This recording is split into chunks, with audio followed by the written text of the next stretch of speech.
Hello friends, this is SP Singh and welcome to smarter everyday.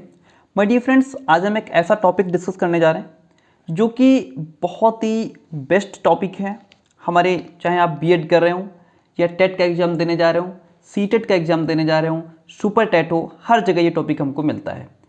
Topic का नाम है gene पियाजे।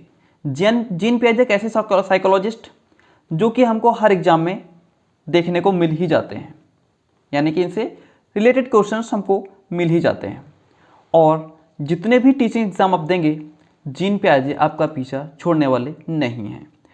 Gene पियाजे को मैंने इस तरीके से लिखने का प्रयास किया है कि आपने अभी तक अगर जीन पियाजे को कहीं से भी पढ़ा होगा तो आज अगर आप पढ़ेंगे आपको लगेगा कि आज आप बहुत ही बेहतरीन और बेस्ट कंटेंट पढ़ रहे हैं। आज के बाद आपको दोबारा जीन पियाजे पढ़ने की आवश्यकता नहीं पड़ेगी। आप दूसरों को समझाएंगे जीन पियाजे के बारे में, और अगर कोई जीन पियाजे पढ़ेगा तो आप उसको यही वीडियो सजेस्ट करेंगे कि आप सर का ये वीडियो देखिए और आप जीन पियाजे को अच्छे से समझ पाएंगे। तो चलिए शुरू करते हैं। बाकी वीडियो के लास्ट में आप खुद ही समझ जाएंगे कि कितना बेस्ट कंटेंट मैंने आपको देने का प्रयास किया है। पॉइंट टू पॉइंट लिखा है, बहुत ही ईजी लैंग्वेज में लिखा है, ताकि आप एक बार वीडियो देख लें और हमेशा के लिए ये आपके दिमाग में पूरा सेट हो जाए। देखिए, जीन पियाजे के संज्ञानात्मक विकास का सिद्धांत। माय डियर फ्रेंड्स, ये जो जीन पियाजे का संज्ञानात्मक विकास सिद्धांत है, ये पियाजे का बुद्धि सिद्धांत है, जिसका नाम संज्ञानात्मक विकास का सिद्धांत दिया गया है। ठीक है, तो अगर क्वेश्चन ये कहीं से आ जाए कि पियाजे का बुद्धि सिद्धांत का नाम बताइए, तो वहां पे आप संज्ञानात्मक विकास का सिद्धांत ही लिखेंगे। ठीक है, तो चलिए बढ़ते हैं आगे। जीन पियाजे का जन्म 1896 ईस्वी में हुआ था और इनकी मृत्यु 1980 में हुई थी। जीन पियाजे जो थे, यह स्विट्जरलैंड के निवासी थे। कहाँ के रहने वाले थे? स्विट्जरलैंड के। ये बहुत बड़े जीव वैज्ञानिक भी थे और मनोवैज्ञानिक भी थे, यानी कि बायोलॉजी में भी इनको बहुत इंटरेस्ट था और साइकोलॉजिस्ट तो थे ही। ठीक है, बुद्धि सिद्धांत का नाम संज्ञानात्मक विकास का सिद्धांत है। ठीक है, बढ़ेंगे आगे। देखिए, वीडियो को अगर आज आप लास्ट तक देख लेते हैं तो दोबारा आपको कभी भी जीन पियाजे पढ़ने की आवश्यकता नहीं होगी। विकासात्मक मनोविज्ञान के क्षेत्र में जो पियाजे हैं, इन्होंने 400 से अधिक पुस्तकों और लेखों का प्रकाशित किया है। पियाजे ने अपना अध्ययन अपनी ही 3 संतानों का परीक्षण करते हुए आरंभ किया था। पियाजे ने जो अपना अध्ययन शुरू किया था साइकोलॉजिस्ट से रिलेटेड, तो इन्होंने अपनी ही 3 संतानों का परीक्षण करते हुए आरंभ किया था। पियाजे के सिद्धांत में वातावरण से सूचना प्राप्त करके, इंफॉर्मेशंस को कलेक्ट करके विकासात्मक परिवर्तन के निर्माण पर अधिक बल दिया जाता है। ठीक है, बढ़ेंगे आगे। अब देखिए, नेक्स्ट पॉइंट है हमारा अनुकूलन क्या है। हम थोड़ा अनुकूलन को समझेंगे और उसके बाद अनुकूलन से रिलेटेड एक और पॉइंट है जो है हमारा समायोजन। इन 2 चीज़ों को समझने के बाद फिर हम थोड़ा और डीप में जाएंगे और बेस्ट करने का प्रयास करेंगे। देखिए, अनुकूलन को इंग्लिश में एडॉप्टेशन कहते हैं। पियाजे के अनुसार बालकों में वातावरण के साथ सामंजस्य, यानी कि एटमॉस्फेयर के साथ एडजस्टमेंट करने की जन्मजात प्रवृत्ति होती है।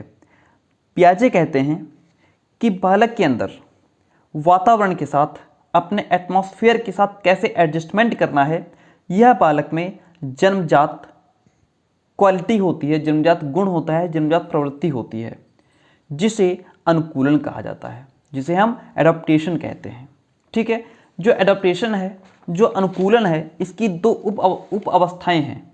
क्या हैं? 2 उप अवस्थाएं हैं, जिनको हम आत्मसात्करण और समायोजन के नाम से जानते हैं।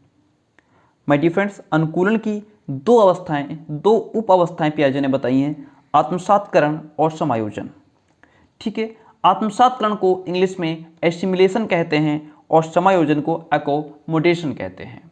चलिए डीप में जाते हैं थोड़ा।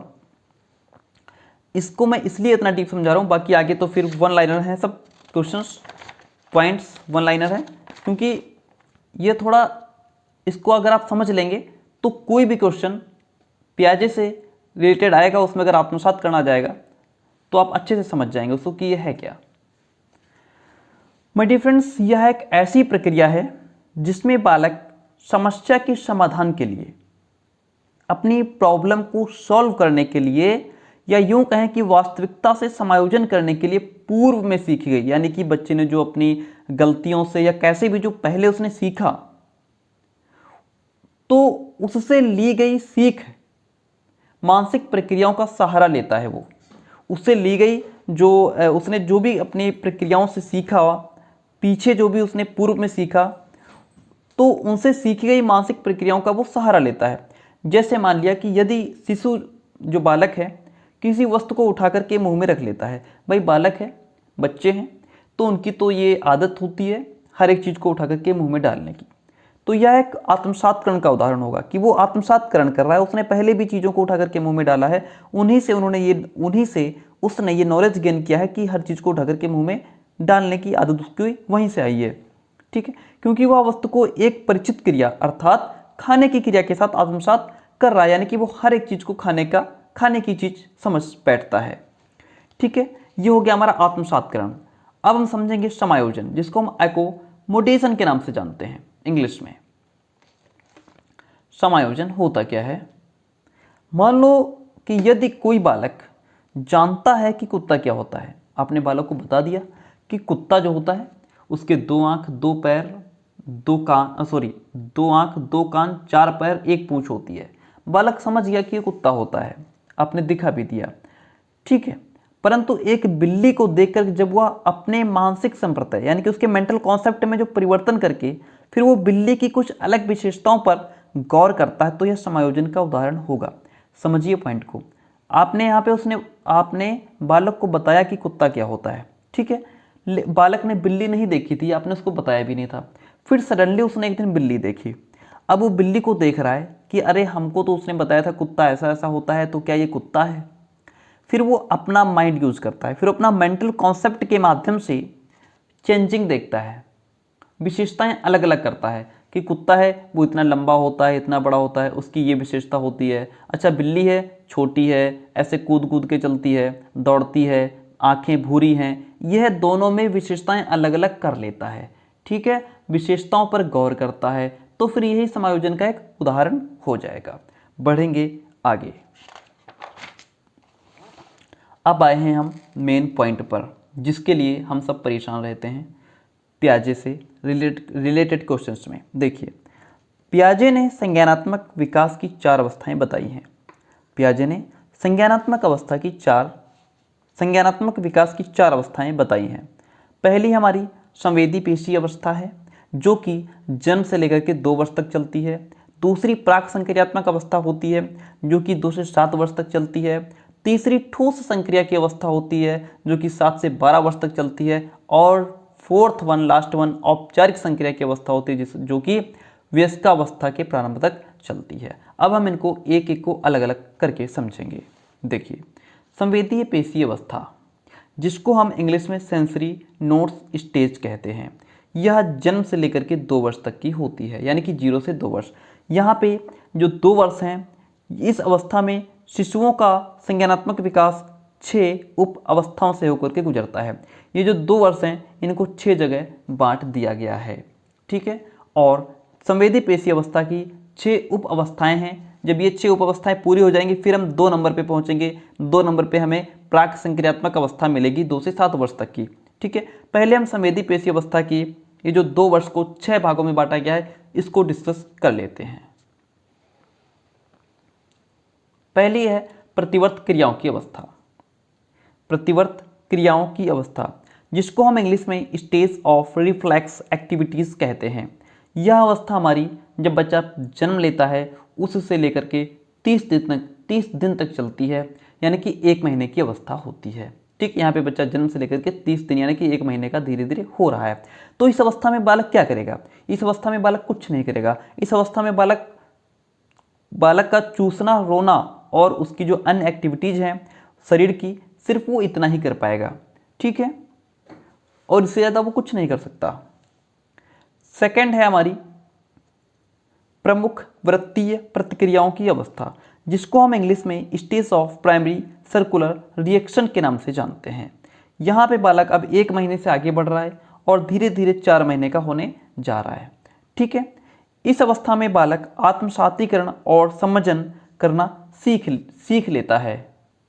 यहाँ पे आत्मसातीकरण और समजन का अर्थ है कि जो बालक है वह स्वतः ही किसी शारीरिक क्रिया को आरंभ कर देता है और फिर आरंभ करके उसी से प्रेरित होकर के उसे बार बार दोहराने का प्रयास करता है। मान लो कि वो किसी कोई शब्द है उसको सिखा दिया गया या किसी ने बोल दिया, तो वो उसी स्वर का बार बार उच्चारण करता है, वह वही स्वर बार बार बोलता है। ठीक है, जैसे मान लिया फिर वो ये भी एक्टिविटी कर सकता है, वो बार बार अपने हाथ की मुट्ठी को खोल सकता है, बंद कर सकता है, खोलेगा बंद करेगा, यही करेगा। ठीक है, तो एक यही उसकी विशेषता हो गई। 1 से 4 महीने का बच्चा जब धीरे धीरे होने लगता है तो वो यही सब एक्टिविटीज करता है। और अगर उसको कोई चीज दिखा दी गई है तो वो उसको पकड़ने का प्रयास करेगा, उसको लेने का प्रयास करेगा। ठीक है, या फिर जो भी कुछ उसके हाथ में होता है वो उसे बड़े ध्यान से, बड़े गौर से देखने का प्रयास करता है, देखता है। ठीक है, तो यह इसकी विशेषताएं हैं 1 से 4 माह तक के बच्चे की। बढ़ेंगे आगे। नेक्स्ट है गौण वृत्तीय प्रतिक्रियाओं की अवस्था। ठीक है, stage of secondary circular reactions. यहाँ बच्चा 4 माह से आगे बढ़ रहा है और धीरे धीरे 8 महीने का होने जा रहा है, यानी कि 4 से 8 माह की अवधि होती है।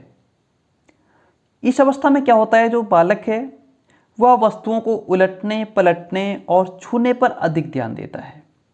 ठीक है, मान लिया आपने उसके हाथ में झुंझुना पकड़ा दिया, झुंझुना यू नो है ना, आपने उसके हाथ में झुंझुना पकड़ा दिया तो वो जानता है कि हाथ से झुंझुने को हिला करके आवाज़ पैदा की जा सकती है। ठीक है, तो वो बार बार उसको पटकेगा, उठाएगा, पटकेगा, मतलब उसको बजाने का प्रयास करेगा, आवाज़ उसमें से निकलेगी, उसको मजा आएगा, तो वो बार बार उसे उल्टेगा, पलटेगा और धीरे धीरे उसकी आवाज़ को सुनने का प्रयास करेगा। ठीक है, तो यहाँ पे वस्तुओं को उलटने, पलटने, छूने पर वो अधिक ध्यान देता है। ठीक है, और जो वो फिर वो ये भी सोचता है कि जो वो क्रिया कर रहा है उससे क्या रिजल्ट आ रहे हैं, इस पर भी वो धीरे धीरे ध्यान देता है।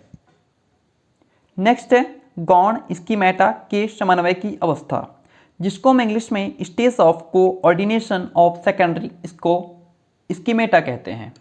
ठीक है, यह अवस्था 8 से 12 माह तक चलती है, यानी कि यहाँ पे बच्चा आपका 8 महीने से आगे बढ़ करके धीरे धीरे 1 साल का होने जा रहा है। ठीक है, देखिए इस अवस्था में बालक उद्देश्य तथा उस तक पहुंचने के साधन में अंतर करना प्रारंभ कर देता है। समझिए इस पॉइंट का मतलब क्या है। मान लिया बच्चे का कोई खिलौना है, वो उससे खेल रहा होता है, आप उसका खिलौना लेकर के छिपा देते हैं, तो अब वो बच्चा क्या करेगा, अपने खिलौने को ढूंढने का प्रयास करेगा। ठीक है, अगर आपने पर्दे के पीछे छिपा दिया है, किसी पर्दे के पीछे, तो वो जाएगा, पर्दा हटाएगा और अपना खिलौना ढूंढने का प्रयास करेगा और खिलौना ढूंढ भी लाएगा। ठीक है, नेक्स्ट है तृतीय वृत्तीय प्रतिक्रियाओं की अवस्था, जिसको हम इंग्लिश में state of territory circular reactions के नाम से जानते हैं। यह अवधि हमारी 12 से 18 महीने की होती है। यहाँ पे बच्चा 1 से 1.5 साल का होने जा रहा है। ठीक है, इस अवस्था में जो बालक है वह वस्तुओं के गुणों को प्रयास एवं त्रुटि विधि से सीखने की कोशिश करेगा। अब यहाँ पे प्रयास एवं त्रुटि विधि क्या है, समझिए। प्रयास एवं त्रुटि विधि का मतलब होता है कि कोई चीज दे दी आपने बालक को, तो बालक क्या करता है कि कोई वस्तु दे दी आपने, तो वो उसको जमीन पर गिराकर देखना चाहता है कि इसका रिजल्ट क्या होगा। वो उसको तोड़ेगा, ठीक है, तोड़ करके देखना चाहता है कि उसके अंदर है क्या। ठीक है, आपने कोई खिलौना दे दिया तो वो उसको तोड़ेगा फिर बनाएगा, फिर वो कोशिश करेगा, यानी कि प्रयास करेगा, गलतियां करेगा, त्रुटि करेगा। ठीक है, खिलौने को तोड़ेगा फिर बनाएगा, तोड़ेगा फिर बनाएगा, वो तोड़ करके देखना चाहता है उसके अंदर है क्या और फिर वो कैसे बनता है। तो ये हो गया हमारा प्रयास एवं त्रुटि विधि से सीखने की कोशिश।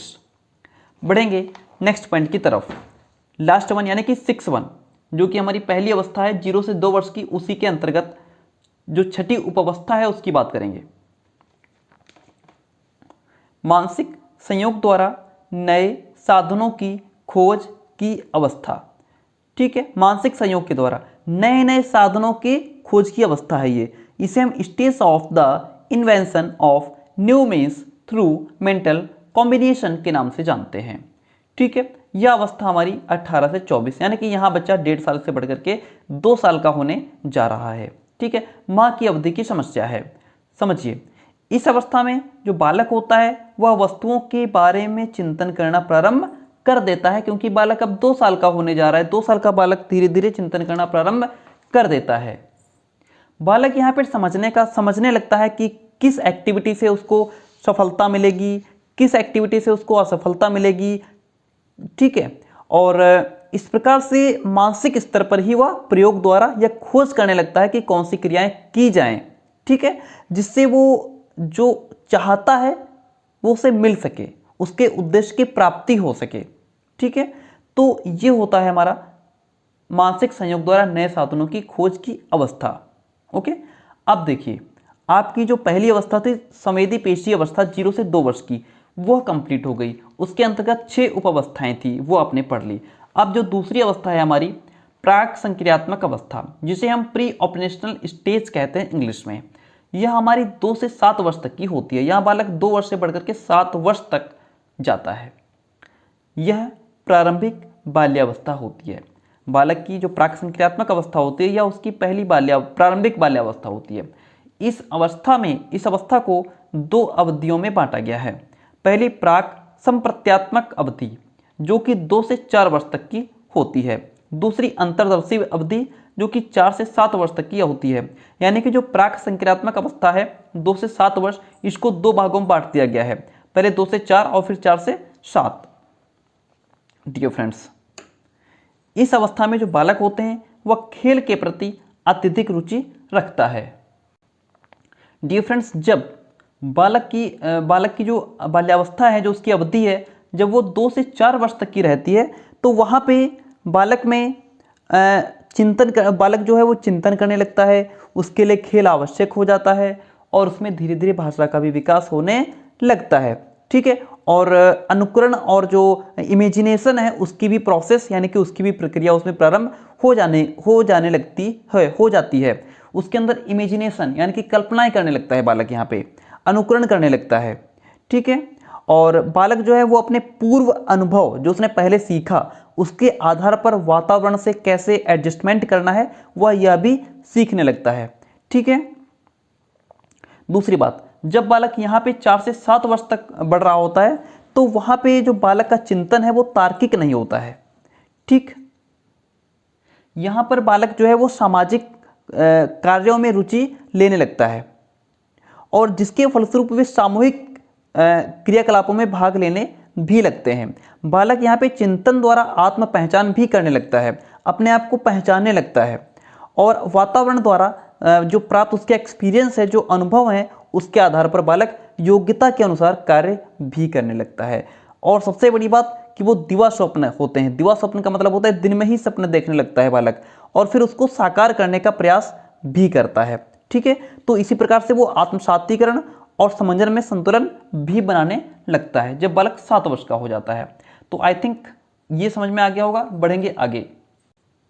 नेक्स्ट है my dear friends, third one, ठोस संक्रिया की अवस्था, जिसे हम स्टेज ऑफ कॉन्क्रीट ऑपरेशन के नाम से भी जानते हैं। यह हमारी 7 से बढ़कर के 7 से 12 वर्ष तक की अवस्था होती है। यहाँ पे क्या होता है कि इस अवस्था में जो बालक है वह 2 प्रकार की क्रियाएं करता है। पहली तो वो एक्टिविटी जिसके अंतर्गत समाज में प्रमुख बनकर रहना चाहता है, मतलब ऐसे काम करता है, वो समझता है कि मैं समाज का प्रमुख बनकर के रहूं, समाज का मेन बनकर के रहूं, जो मेरा ग्रुप है मैं उसका लीडर बन जाऊं। यहाँ पे उसके अंदर ये सब चल रहा होता है। ठीक है, मेन बनकर के रहना चाहता है। दूसरी बात यह है कि उसके अंतर्गत वह वातावरण की अनेक घटनाओं में से अपने लिए उपयुक्त घटना चुन करके उसके साथ समायोजित होता है। उसके अंतर्गत तर्क एवं चिंतन की क्षमता प्रकट हो जाती है। अब यहाँ पे बालक तर्क करने लगता है, चिंतन करने लगता है और उसकी क्षमता भी बढ़ जाती है। ठीक है, दूसरे के दृष्टिकोण को समझने लगता है, दूसरे का पॉइंट ऑफ व्यू क्या है, दूसरा क्या सोचता है, वो इस चीज को भी समझने लगता है। संरक्षण की समझ उसके अंतर्गत आ जाती है और किसी कार्य को करने से उसका क्या रिजल्ट आएगा और उसका क्या मतलब उसका नुकसान होगा, क्या फायदा होगा, ये भी ऐसा भी वो सोचना प्रारंभ कर देता है। ठीक है, तो इतनी बात समझ में आ गई। बढ़ेंगे नेक्स्ट पॉइंट की तरफ, जो कि लास्ट वन होगा हमारा, औपचारिक संक्रिया की अवस्था। देखिए, जो औपचारिक संक्रिया की अवस्था है, यह अवस्था हमारी 11 वर्ष से आरंभ होकर के वयस्क अवस्था तक चलती है, जिसको हम किशोरावस्था भी कहते हैं। ठीक है, इस अवस्था में जो बालक होता है वह अपनी समस्या समझ करके दूसरों को समझा भी सकता है। ठीक है, और अब बालक के चिंतन में पूर्ण क्रमबद्धता भी आ जाती है। सो माय डियर फ्रेंड्स, देखिए, यह हमने एक बहुत ही संक्षेप में मैंने आपको जीन पियाजे को पढ़ाने का प्रयास किया है, और लास्ट में एक स्टेप आपका रह गया है, वो ये है कि मैंने इसके विकास की अवस्थाएं सिर्फ एक जगह लिख दी हैं, ताकि आप यहाँ से अब नोट कर लें एक जगह, और ध्यान रखें कि जो संवेदी पेशी अवस्था है 0 से 2 वर्ष तक चलती है, जिसको पियाजे ने 6 उप अवस्थाओं में भी बांट दिया है। प्राक संक्रियात्मक अवस्था, जो कि उसकी दूसरी अवस्था है, वह 2 से 7 वर्ष तक चलती है।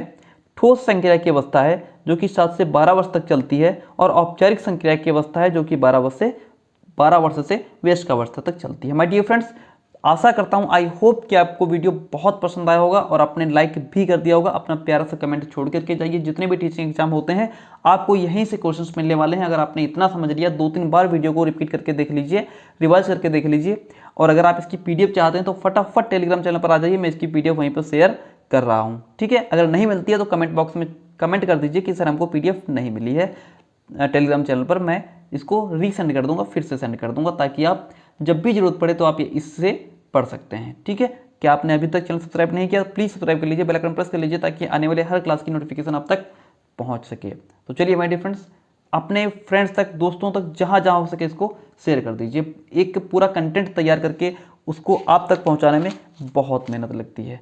आई होप कि आपने शेयर कर दिया होगा। Thank you.